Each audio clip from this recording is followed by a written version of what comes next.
Well, it's finally happened. You've moved out. You're on your own. Congratulations. But everyone still needs a little help sometimes. Mom, have you seen my wallet? It's in your back pocket. No, I checked there. Your other back pocket, dear. Thanks, Mom.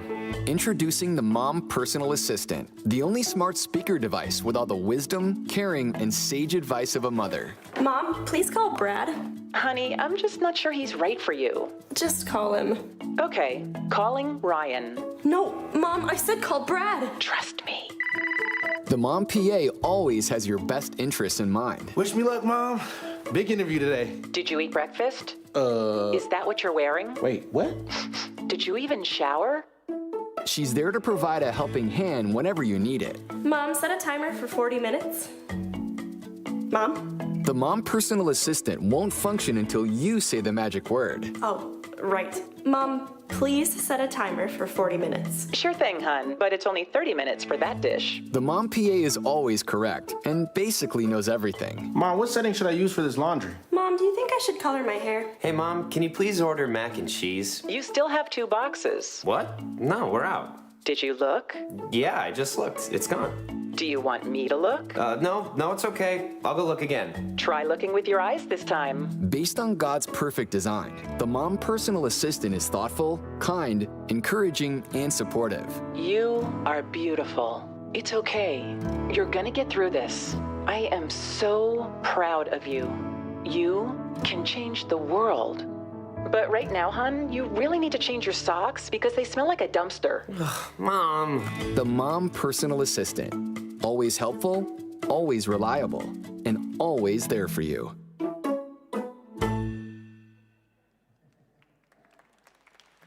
Well, happy Mother's Day. Great gift. We need to get all those for ourselves so our moms actually get a break, right?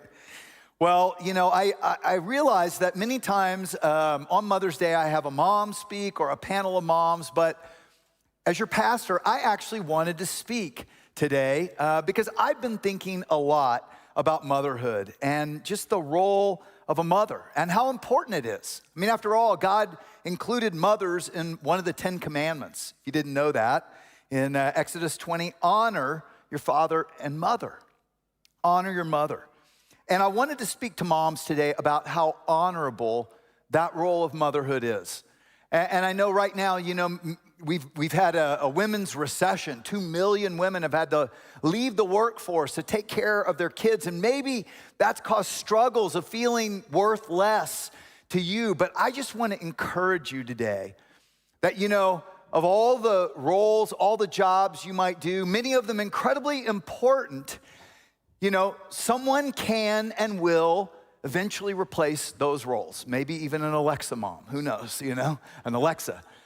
But no one, not even an Alexa, can replace mom. It is a unique role like no other. And I want to encourage you in that today. And I want to encourage all of us, because we all have moms, of how we can honor our moms today. What does that mean to honor your mother? And right up front, I also want to just acknowledge that for some of us, Mother's Day is an incredibly difficult day. You know, maybe because you've lost a child or you've lost a mother or you've wanted to be a mother and you're not yet. And I just want to encourage you as well that God sees and God cares and God is in the grief even with you. You know, God himself said this in Isaiah 49 through the prophet Isaiah, "Can a mother forget the baby at her breast and have no compassion on the child she has born? Even though she may forget, I will never forget you." And God understands. He is with you.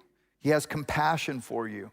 And he'll even take the desires of your heart, and as you seek him and present them to him, he'll use them for healing and for something good. But you know, I was thinking about why do I want to talk about motherhood today? Well, no secrets, because my daughter became a mother this year. You know, one of the great blessings actually for us of COVID is that Ashley, my daughter, and Dom, my son-in-law, had a COVID baby last February, Sophia, my first grandchild. And it's just been so awesome because they've been able to work remote, actually to move to Austin, and been living with us since August while they build a home in Georgetown. And so, that's been such an incredible blessing. I think my daughter tasted 6 months of motherhood on her own, like sleepless nights and 24/7 being a mom and trying to keep her business going at the same time, and Dom working 7 a.m. to 7 p.m. And she found out that Dom could actually work from wherever he wanted. And she was like, let's see, stay in Dallas and smell like sour milk and strain carrots all week long until I get my weekend shower, or move to Austin, get a shower every day while mom watches Sophia, or keep talking to telemarketers out of desperation for human communication, or actually have real humans every day in Austin. And Dom's probably thinking, never get time alone with my wife in Dallas, or move to Austin and get my wife back. And so they moved, and they've been living with us, and it's been nothing but a blessing. I mean, it's been so fun to get to watch Sophia learn to eat and to walk and to talk, say her first words, and most importantly, to dribble a soccer ball. Right here. Watch. Kick it, Sophie. Kick it, Sophie. Go! Go! All right. So when she's the next Alex Morgan, you can say it yourself. I saw her score her first goal at 14 months. It's so fun. And Sophie and I dribble the soccer ball all around the house, and she loves her papa. That's what she calls me. And her Gaga, what she calls Kathy. I call her Lady Gaga. Don't you call her Lady Gaga, or she'll be so mad at me. And she loves her dada, and every day after work, she's chanting da, da, da, da. And she loves to just dance with him, and he makes her laugh. But no one, and I mean no one, can take the place of mama. I mean, to Sophie, honestly, there are really only 2 people in the world. There's mama and not the mama. and Dom and Papa and Lady Gaga, we're all not the mama, right? Because there is no one else like mama. I mean, God made it that way. This is a unique, special role in humanity. And it's been such a blessing to watch motherhood in progress. The other thing I've realized is so many times you're in motherhood or child raising years, you're also in career crunch years. I'm watching Dom in career crunch years, and Ashley as well. And just remember, we were living in Chicago, and I was working nonstop and doing a master's degree, and I didn't get to see and appreciate how much work and thought and constant sacrificial attention Kathy put into our kids in those early years. And it's so cool to see Ashley my daughter become this amazing mother, and to watch Kathy and how good she is with Sophia, and just to see the things she built into our kids they're now adults, but they're grown up, but they're best friends with each other, and they're best friends with us, and they both love God, which statistically doesn't always happen with pastors' kids. And, I'm so grateful for Kathy, and I'm so grateful for getting to see Ashley as a mom. And neither of them are perfect moms, I'm not saying that, but I've gotten to see what moms do best. And what an influential but under-celebrated role motherhood really is. And so I want us to consider that so that we'll honor our moms, not just today, but every day. And so you'll consider the legacy of building into the next generation, which even if you don't have kids, you can still do. Because the world changes for better only through one child who is changed to better the world. Nancy was a mother of 7, but her youngest son struggled in school, losing confidence. In fact, one of the teachers told Nancy when her son was age 7, he's beyond the ability to teach. He had dyslexia. This is before they really knew what it was or had help for it. But Nancy wouldn't just watch her son deteriorate. She pulls him out of school, and she starts to build into him herself. She saw his creative potential. She equipped him to work through his struggles, and he was nearly deaf because of a childhood illness. She instilled in him faith and hope and resiliency to never give up despite his struggle. When he was in his 20s, he had this idea for an invention. Morse code back then could only be communicated 40 words a minute and that was only by hearing, but he couldn't hear. So he had this idea of finding a way to print Morse code out. And he failed hundreds of times, but finally Thomas Edison invented the telegraph. 1,000 words per minute printed. It changed communication forever. And as you know, Thomas Edison failed thousands of times, but finally invented the light bulb, the record player, the movie camera, the alkaline battery, basically everything in your cell phone today. And Edison once said, "My mother was the making of me. She was so true, so sure of me, and I felt I had someone to live for." So think about it. When you use your cell phone today, thank Nancy Edison. Thank the way she built in perseverance and overcoming struggle, the character that changed us, changed history. But you know, the world celebrates the things that better our lives on the outside. But who shapes the character that makes the difference on the inside? That's what I want you to really think about today. You know, Abraham Lincoln had two mothers. His angel mom, who was his biological mother that died when he was 9, she introduced him to Jesus. And then his mama, his stepmom, who was illiterate, but raised him in a one-room cabin and brought books for him so that Abe would learn to read. Brought books like Aesop's Fables and Pilgrim's Progress and the Bible, which Abraham Lincoln almost memorized. He said of his two moms, "I remember my biological mother's prayers. They have always followed me. They've clung to me all my life. All that I am or ever hope to be, I owe to my angel mother and mama." And he later said of his stepmother, "She has been the best friend in the world, and a son could not love a mother more than I love her." See, it's not just biological moms. It's stepmoms and foster moms and grandmoms and auntie moms and all who provide this role of a mom. You're changing history in ways that maybe you will never really understand. Booker T. Washington was a pioneer of black education and business. And he said this, "If I have done anything in life worth attention, I feel sure I inherited the disposition from my mother." Moms, it's not what the world sees, though, that your children accomplish that matters most. It's what God sees. It's what God created them to be and to do that matters most. And there are two things that moms do best that instill that character that God can then use to change the world life by life. And they're the very two things that Jesus brought. It says in John 1, "For the law was given through Moses, grace and truth came through Jesus Christ." Grace and truth is what Jesus brought to humanity, which means that's what humanity needs the most. And I believe God has put mothers in the life of every child to bring a little taste of God's grace and truth into the life of that child. But what does that mean? What does grace mean? Well, grace means unmerited favor. It's unconditional love and blessing. You know, the scripture says we are saved or set right with God by grace. It's just something he did because he calls us his masterpiece. He sees the worth and value in us. So he loved us unconditionally and sacrificially sent Jesus to pay everything for us so that we could be everything he created us to be. That's God's grace. And moms, you are showing your kids a taste of God's grace, of what God is like when you sacrificially love them, when you make sacrifices. You're showing God's sacrificial love. You know, Romans 5:8 says, "God showed his great love for us by sending Christ to die for us while we were still sinners."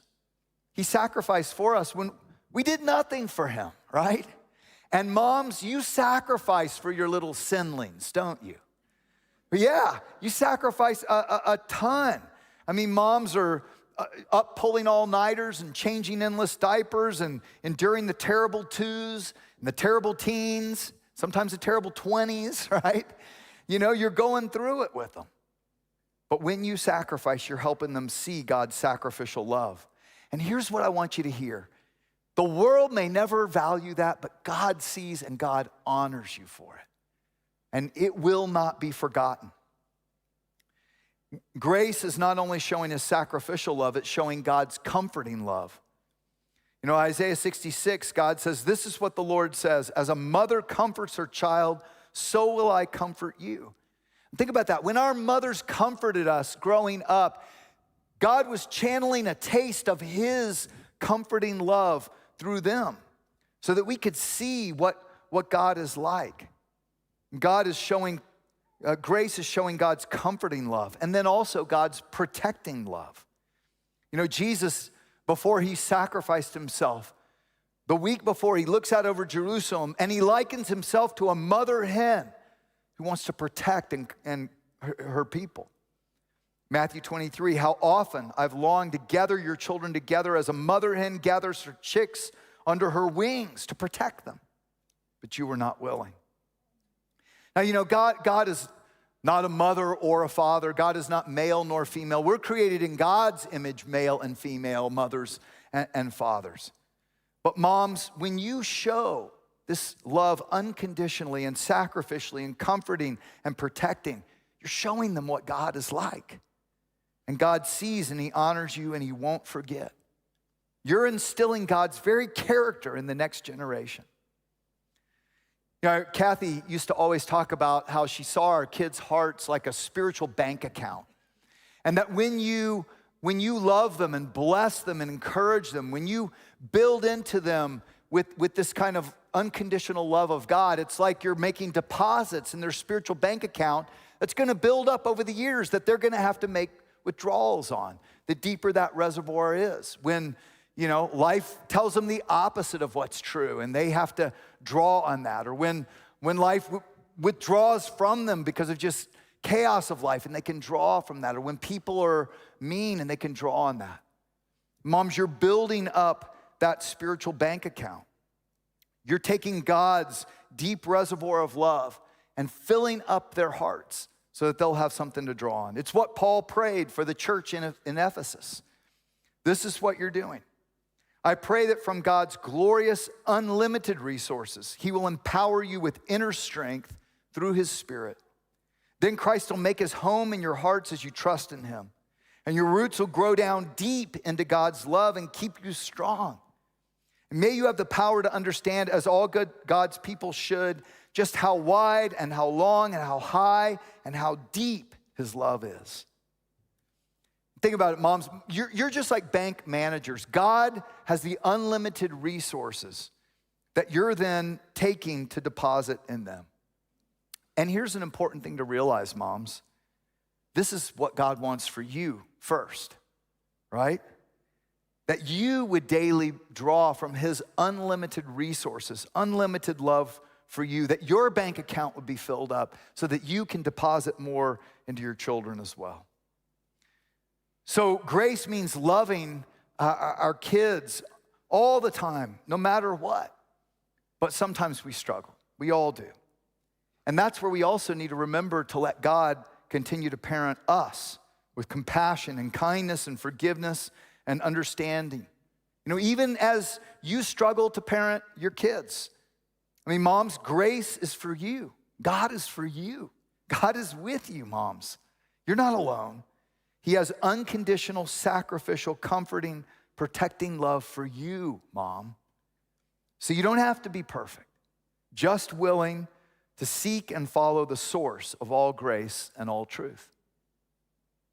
And it's grace. Moms at their best show grace, but moms at their best also show truth together, not apart. Well, what is truth? You know, well, it says Jesus came full of grace and full of truth, both. Which means we can't neglect one for the other or our kids will suffer.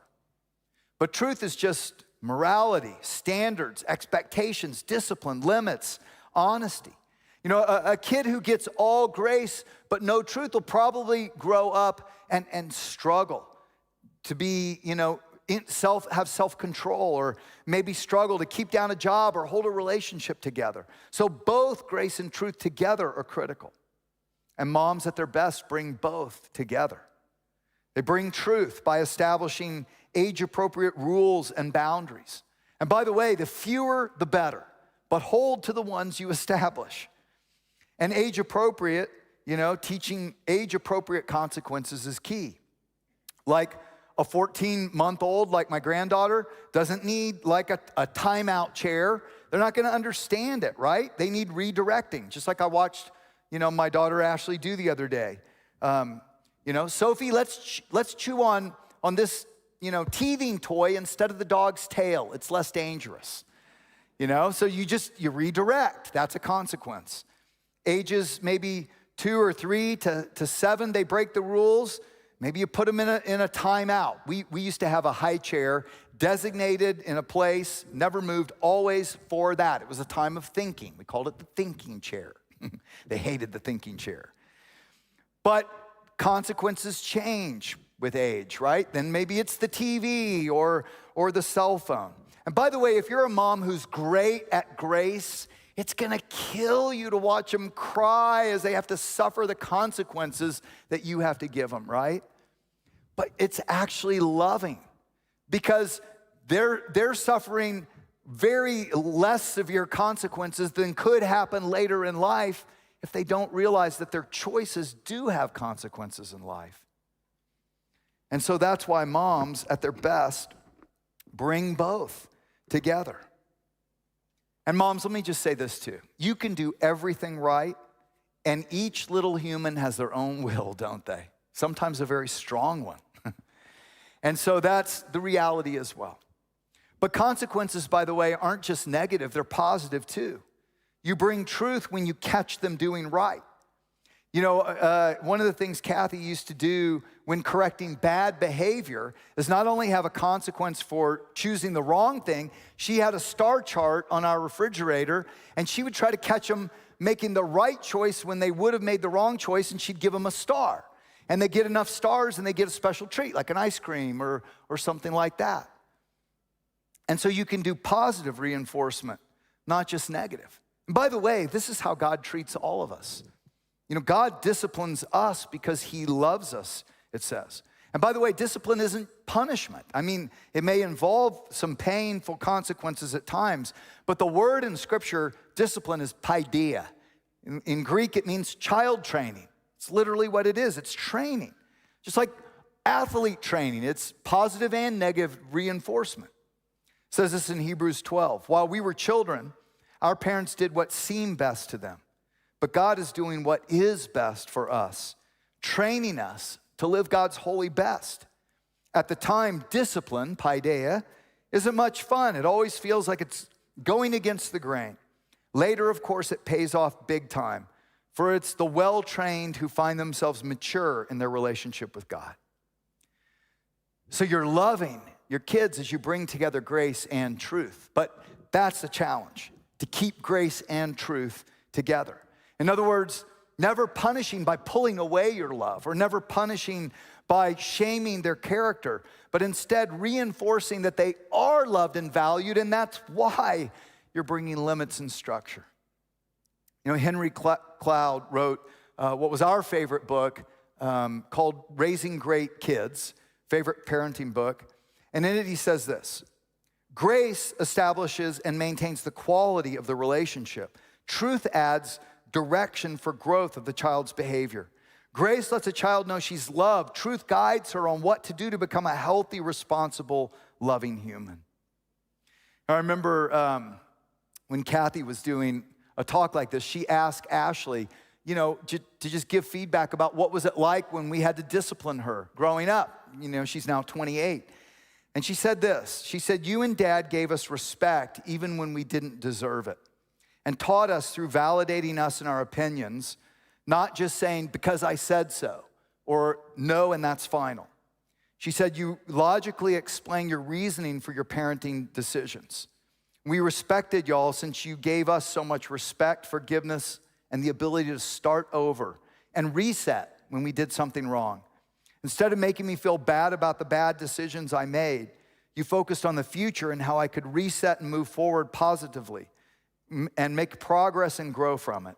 I feel the same with God now. I seek his guidance and course correction. I know he sees my potential and growth and has my best interest in mind, fully believing in me. And see, moms at their best, you're bringing grace and truth together because that's what God brought in Jesus, grace and truth. I love you, and nothing you do could change that. And I forgive you for what you did. But because I love you, I need you to know if you do it again, I'm going to take your cell phone for a week as a consequence. Grace and truth together.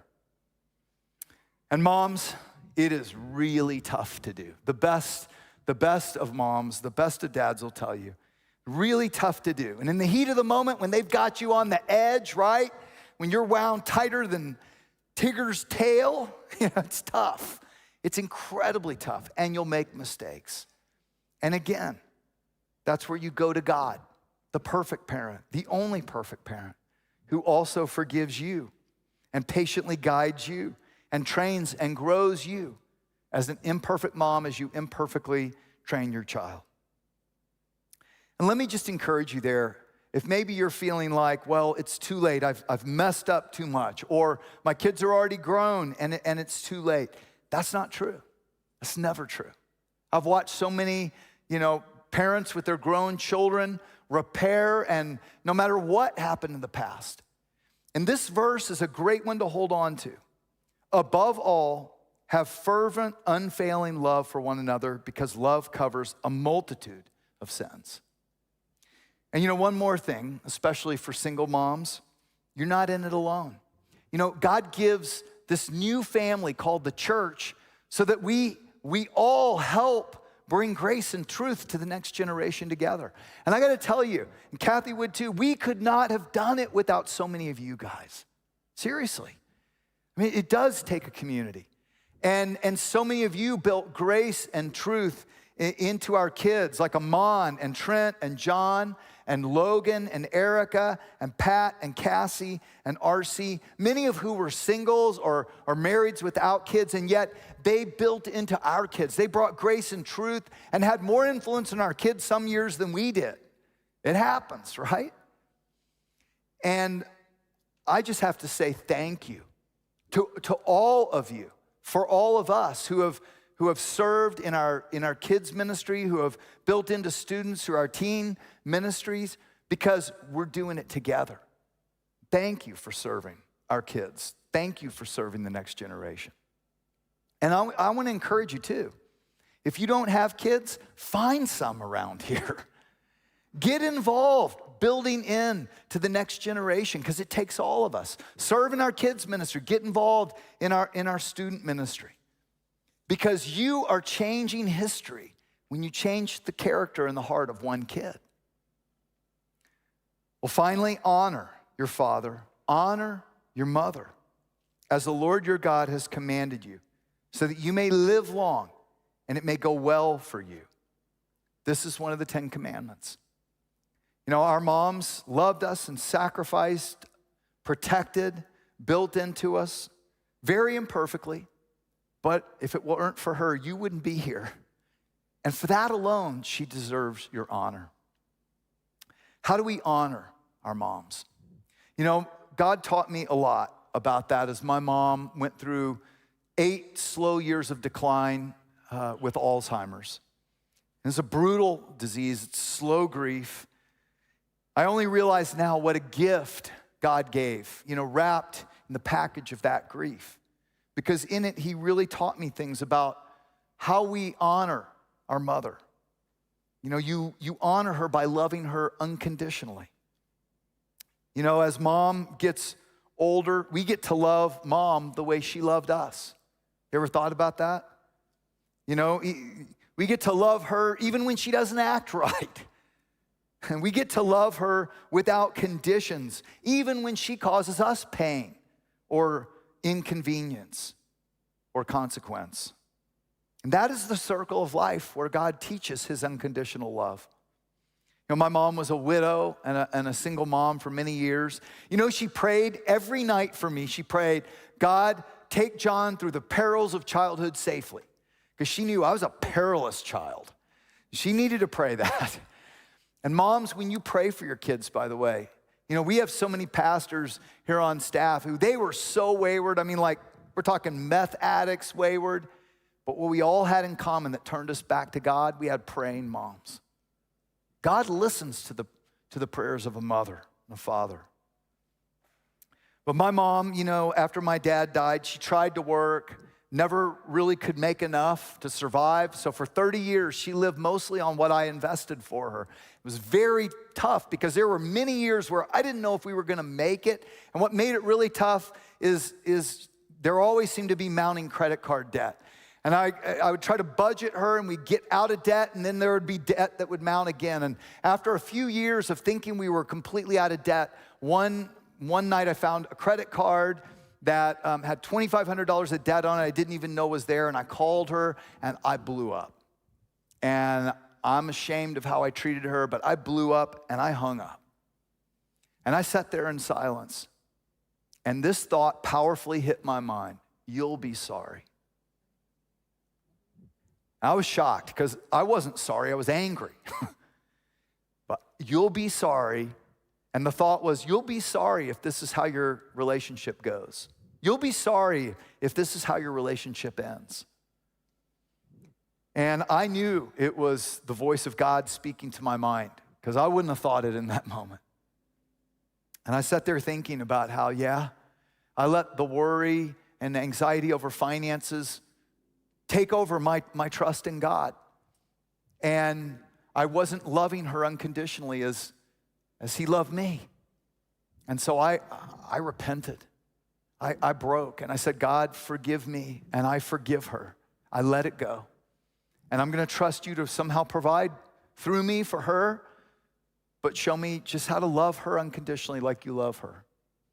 And that did a 180 for our relationship. I mean, it became kind and loving and lighthearted again. And 2 years later, she got Alzheimer's.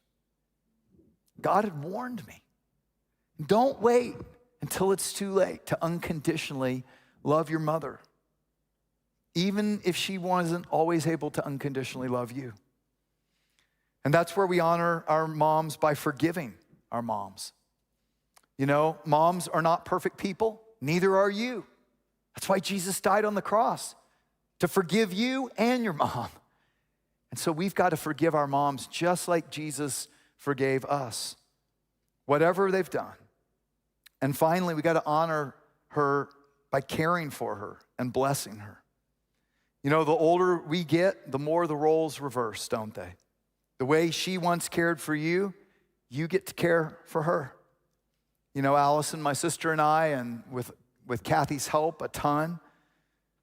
Where my mom once drove us, then we started driving her. Where she once dressed us, then we started dressing her. Where she once helped us walk, we had to help her walk.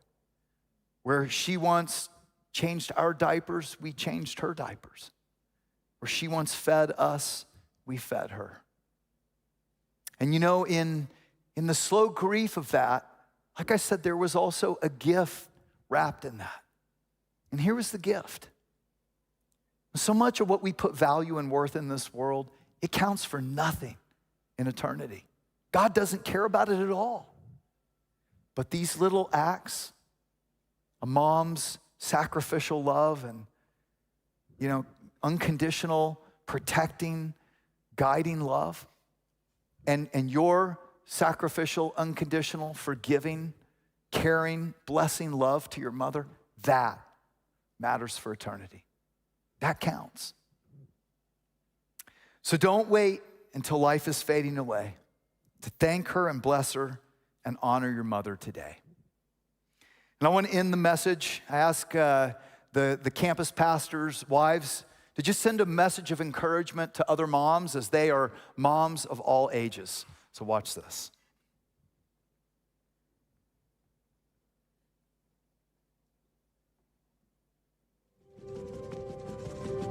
Happy Mother's Day! Happy Mother's Day, Gateway. Happy Mother's Day. Happy Mother's Day. Hey, mamas. Happy Mother's Day to all the moms and women who invest in the lives of others. Happy Mother's Day. Happy Mother's Day to all my new mamas out there that are pregnant for the first time. Happy Mother's Day to all my tired and over-caffeinated mamas of newborns. Happy Mother's Day to the parents of toddlers who are getting them out of everything and off of everything.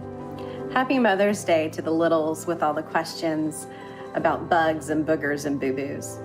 Happy Mother's Day to all the moms of preteens and teenagers dealing with hormones and attitudes.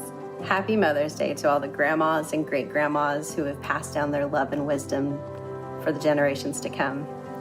Happy Mother's Day to the single moms, to the adoptive moms, and to the foster moms.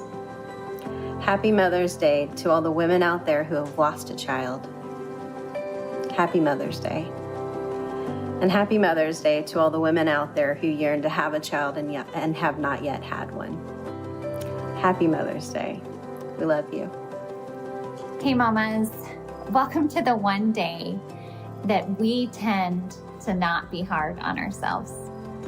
Because if you're anything like me, the other 364 days, I tend to measure myself against the worst parts of me, right? The parts where we fall short.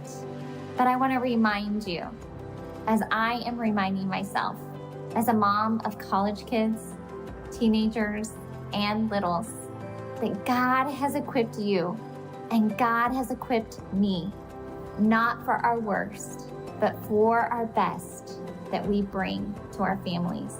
So from my heart to yours, mom, stepmom, single mom, adopted mom, mom to be, grandmom, and all the moms, happy Mother's Day. We honor you. On this day, I hope you feel seen and celebrated because you are amazing, not just today, but every day. Whether it's waking up early to pack some snacks for your child or helping a young person navigate next steps on their journey, your investment and love are impacting not only your child, but also those around them. For those of us who feel like we're at the end of our rope, maybe it's one too many tantrums on the wrong color cup, or the wrong crayon, or the wrong teacher. You are not alone. My hope is that you feel extra loved and cared for today and for the days to come. Happy Mother's Day to all the women out there. To all you moms and women with mother's hearts, we're so grateful for you today. This world needs you. We celebrate you. Hope you have a wonderful Mother's Day. Thank you for all you do. Be encouraged. God loves you. He is with you on this adventure and this journey of motherhood. I know there are good days and bad days and hard days and unexpected days, but he promises in Philippians 4:13 that we can do all things through Christ who strengthens us. We are not supposed to do this journey of motherhood on our own. So hit your knees, moms. The number one thing we can do as moms is pray. Pray, pray, pray. Pray for ourselves, pray for our children. And he also promises us in Isaiah that those that wait on the Lord will run and not grow weary. We will walk and not faint. So God bless you today. Mothers, showers are really optional. A clean house and laundry folded, come on now, we gotta let that go. But the one thing that is absolutely essential is our time with Jesus. That is the place where we find our value, where we truly know how God feels about us. And it is his love for us that then we get to pour out on our children. And that is the most important thing that we can give them. So don't forget to get alone with him and learn how much he loves you. And you're doing a great job. I know most of the work moms do is unseen by people, but God sees. Your children have been put in this world by God for such a time as this, for a special reason and purpose. And God has entrusted these special ones to you. So keep your faith bigger than your fear. You're equipped and empowered because God has chosen you. He will give you wisdom when you ask. And remember, love covers a multitude of sins. Loving our children with God's love has incredible power. Power to overcome your shortcomings, power to overcome your mistakes, your kids' mistakes, power to overcome the ways they're even harmed by others. So hang in there, mamas. Keep up the great work. God's got you, and the best is yet to come.